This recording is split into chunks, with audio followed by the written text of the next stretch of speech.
জাহাপনার নিষেধাজ্ঞা অমান্য করে লুকিয়ে লুকিয়ে অসভ্যের মতো তামাক সেবন করছো। সবাইকে বন্দি করো, এখনই কাজীর দরবারে নিয়ে চলো, শাস্তি পেতেই হবে। এ রাজ্যে তামাক আর কফি সেবন করা নিষিদ্ধ, তা জানো না? আমরা বিষয়টা জানি কাজী এফেন্দি, কিন্তু অভ্যাস ছাড়াটা এত সহজ না। বাহ, প্রাণের মায়া ত্যাগ করা খুব সহজ, শাস্তি মৃত্যুদণ্ড।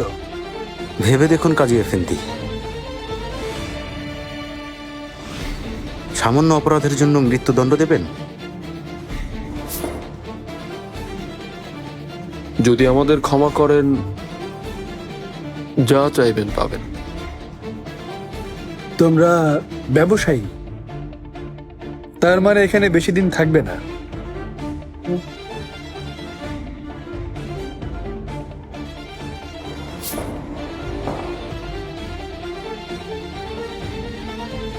আসলে আমি সুলতান মুরাদের মতো এত কঠোর নই, আমি বিবেকবান, তাই ক্ষমা করতে জানি।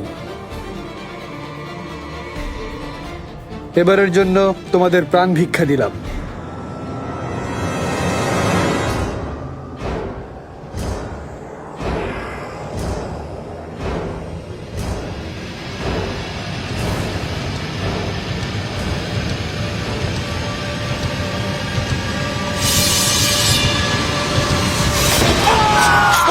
সুলতান মুরাদ খান,